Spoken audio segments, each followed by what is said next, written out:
ও ভাই মুখ বুঝে থাকবেন না, জোরে বলেন সুবহানাল্লাহ। আমার ভাই আমার আব্বারা, আজকে বেলডাঙ্গার মানুষ, ওরে আমার সোনার ভাইরা, আমার আব্বারা, ওরে আমার মা বোনেরা, আজকে আপনাদেরকে বলতে চাই, আমার আল্লাহ রাব্বুল আলামিন তাই সকলকে বলছি আপনারা শুনুন ভাই গো, ধর্ম আমাদেরকে আল্লাহ পাক জানিয়ে দিল। ও কোন জায়গায় কোন ধর্ম আমাদের পছন্দ নাই, একটাই ধর্ম যে কিতাবে কোনো সন্দেহ নাই। অনেক কিতাব পুস্তক তাদের মধ্যে সন্দেহ আছে, একটাই পৃথিবীতে একটাই কিতাব যিনি আল্লাহ রাব্বুল আলামিন নাযিল করছেন, বিশ্ব নবীজির উপর অবতীর্ণ করেছেন। সেই রাত্রি আসছে লাইলাতুল কদর, রাত্রি মাহে রমজান। ওই রাত্রিতে আল্লাহ তাআলা এই বিধানকে পাঠিয়ে দিয়েছেন যার মধ্যে কোনো সন্দেহ নাই। প্রথম ওয়ার্নিং দিচ্ছে যালিকাল কিতাবুল লা রাইবা ফীহ, এই কিতাবের মধ্যে, এই পুস্তকের মধ্যে কোনো সন্দেহের অবকাশ নাই। সুবহানাল্লাহ। এই কিতাবে আল্লাহ পাক গ্যারান্টি দিয়েছে, শোনো ধর্ম কটা, ইন্নাদ-দীন ইনদাল্লাহিল ইসলাম, আমার কাছে মনোনীত ধর্ম একটাই, তার নাম ইসলাম। জোরে বলো সুবহানাল্লাহ, জোরে বলো সুবহানাল্লাহ। ভাই আমরা কলেমা পড়ে মুসলমান, আমরা আজকে সেই মুসলমানদের কি করণীয়? ভাই আল্লাহ তাবারক ওয়া তাআলা যখন পৃথিবীটাকে তৈরি করলেন, কিভাবে তৈরি করলেন? এই পৃথিবীটা ছিল শুধু পানি তৈরি করলেন, পানি। তো পানি আর পানি, তো ফেরেশতা দেখে বলল, ফেরেশতা তো আমি না, এই পানি খেয়ে বললো, পানি তুমি ঘর্ষণ খেয়ে যাও। এটা হাওয়া খেয়ে বলেছে, হুকুম করেছে, হাওয়া তোড়পাড় করেছে।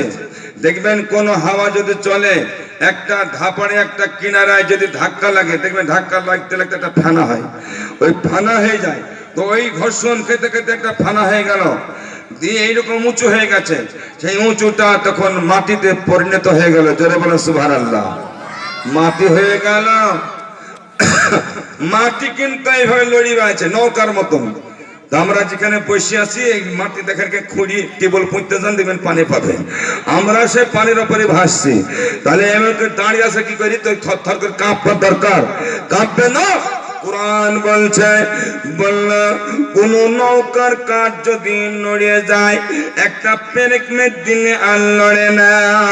আমার আল্লাহ পাক বললো, ওরে পৃথিবী, ও মাটি, তুমি এত হিলছো কেন? দাঁড়াও, থামো। কুরআন বলছে ওয়াল জিবালা আওতাদা, আল্লাহ পাক বললো বড় বড় পাহাড় তৈরি করে ওই জমিনে চারি কোণে বসে দিল, পৃথিবী আর নড়াচড়া করল না। বলে সুবহানাল্লাহ। সব তৈরি করেছে আল্লাহ। ভাই মাতারাম, এবার মাটি থেকে আল্লাহ পাক ফেরেশতা দেখে ডাকছে, চারটি ফেরেশতা, সব মানে প্রধান ফেরেশতা। একটার নাম জিবরাইল, একটার নাম মিকাইল, একটার নাম ইসরাফিল, একটার নাম আজরাইল। মিকাইল কে বলছে, মিকাইল একটু মাটি নিয়ে এসো, দিনি মাটি নিয়ে আসো গা, আমি মাটির খলিফা বানাবো। মাটি আনতে চলে গেল। মাটি আনতে গিয়ে এমন ভাবে জিবরাইল আলাইহিস সালাম, মাটি যখন খামচি ধরে যায় আর মাটি কান্না করতে লাগলো, এমন ভাবে কান্না শুনে মাটি এত কাঁদছে কেন? মায়া দয়া নহ, জিবরাইলের মায়া এসে গেল। মাটি ছেড়ে দিয়ে আল্লাহর কাছে বলছে, ওগো আল্লাহ, তুমি আমাকে মাটি আনতে বলেছে, কিন্তু মাটি আমি আনতে পারলাম না, এত কান্না করছে, আমি ছেড়ে দিয়ে চলে এসেছি। আল্লাহ তাবারক তাআলা বলল, মিকাইল তুমি চলে যাও। মিকাইল আলাইহিস সালাম কি আবার ধরে যায়, ধরার পরে মাটি চেপে ধরেছে, আবার ফুপি ফুপি কাঁদতে লাগলো। মাটি কান্না করতেছে। মিকাইল আলাইহিস সালাম তিনার দিল নরম, ও কি করলো? মাটি ছেড়ে দিয়ে আল্লাহর কাছে বলছে আল্লাহ তোমার হুকুম পালন করতে পারলাম না, ওই মাটি ধরেছি, মাটি কান্না করছে, তাই আমি মায়া পড়ে আমি ছেড়ে দিয়েছি। ইসরাফিলকে বলল ইসরাফিল তুমি যাও। ইসরাফিল আলাইহিস সালাম কেও ধরেছে কান্না, ও আনতে পারল না। লাস্টে আজরাইল আলাইহিস সালামকে বলল আজরাইল তুমি যাও আমার জমিনে গিয়ে মাটি নিয়ে এসো। এবারে ফেরেশতা আজরাইল গিয়ে এমন ধরা ধরেছে, একবারে মানুষের কইবে ঠোঁটে চেপে ধরেছে বলে না, এর মাটির এমন ঠোঁটে চেপে ধরে যায় আর মাটি কান্না করতে হয়, বলো রে মাটি তুই যতই কাঁদ না কেন আমি যেভাবে ধরেছি আর তোকে ছাড়ব না। তুই যতই কান্না কর না কেন তোর কান্নায় এক পাল্লায় যখন চাপাচ্ছি তখন তোর পাল্লা হালকা হয়ে যায়। আল্লাহর হুকুমকে যখন এক পাল্লায় দিলাম আল্লাহর হুকুম ভারী হয়ে যাচ্ছে। সুতরাং আমি আল্লাহর হুকুম মেনে নিয়ে আমি তোমাকে নিয়ে যাব। এবারে মাটি নিয়ে চলে গেল আল্লাহর দরবারে। আল্লাহ বলল কি ব্যাপার আজরাইল তুই মাটি নিয়ে এসেছ? বলল হ্যাঁ। বললাম মাটি এনে ফেলেছে। আল্লাহ তাবারক ওয়া তাআলা বললেন তাহলে পারে মাটির মানুষকে বানানো হলো, ফেরেশতাদেরকে সিজদা করতে বলল, কিন্তু একটাই ফেরেশতা সিজদা করল না। ওয়াবা ওয়াস্তাকবারা ওয়া কানা মিনাল কাফিরিন, ওই ইনকার করার কারণে তাকে কাফিরে পরিণত হয়েছিল।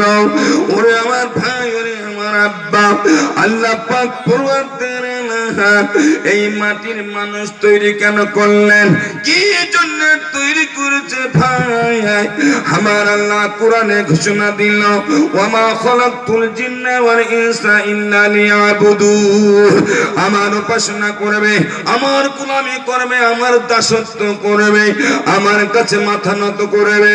তাই এই জন্য আমি আল্লাহ জিন ইনসানকে সৃষ্টি করলাম। বলেন সুবহানাল্লাহ।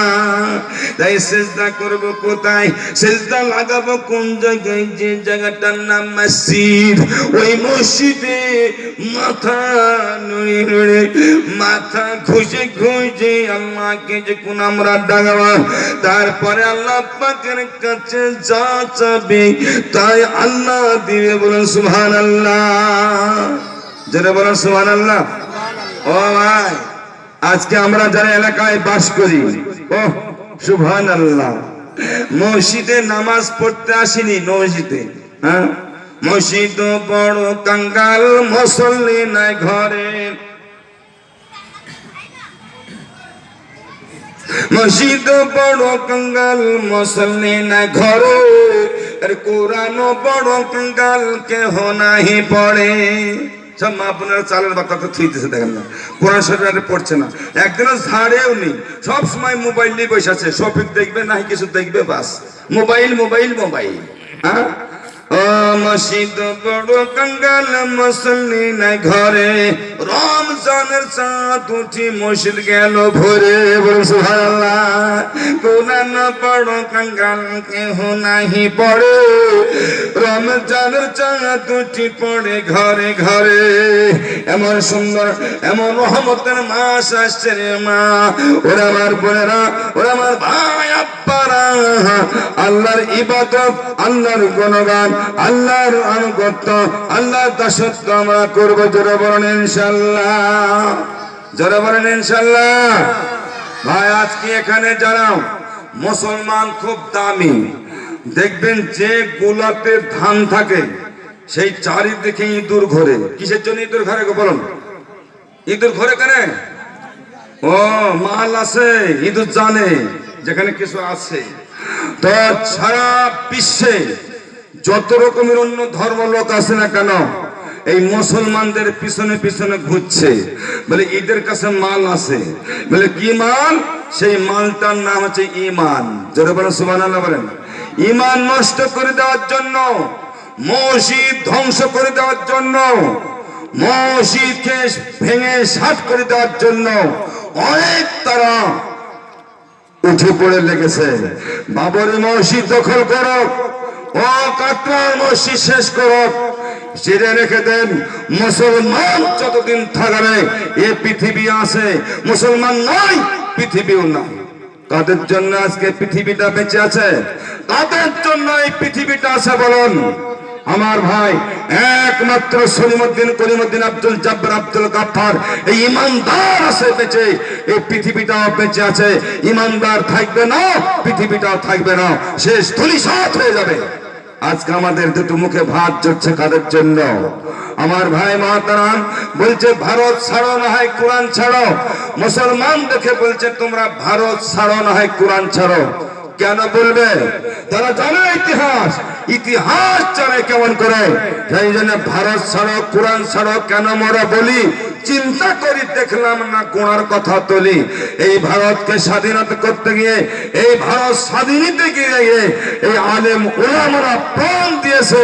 এই উলামারা ওই আন্দামানের গাছের ডালে ডালে ফাঁসি করতে হয়েছে। 52,000 হাফেজকারী মাওলানা দেখে আজ কাঠ মাওলানা ছিল বলে তারা ব্রিটিশরা এই ভারত ছেড়ে তারা পালিয়ে গেল। এই ভারত স্বাধীন জরবে না দেবে। আমার ভাই, আজকে ট্রন ট্রন যারা রক্ত দিয়েছে ভারতকে, ভারতের মাটি যদি এমকে নিংড়ানো যায় টপ টপ টপ টপ করে রক্ত পড়বে। আর সেই ভারত ছাড়া নয় কোরআন ছাড়া। ভারত কার? ভারত আমার, ভারত তোমার, ভারত সবার ভাই। এই সবাই মিলে এই ভারতকে রক্ষা করা চাই। এই চারিদিকে হাজার শত্রু কতই কথা বলে, এই হানাহানির বিভেদ নিয়ে উঠছে তারা জ্বলে। এই হিন্দু এসো মুসলিম এসো হাতে রাখি হাত, এই আমরা সবাই ভারতীয় কোথায় কিসের জাত। এই হিন্দু এসো মুসলিম এসো সোনার ভারত গড়ি, এই সারা জীবন পাশাপাশি থাকবো জড়া জড়ি। কলিমুদ্দিন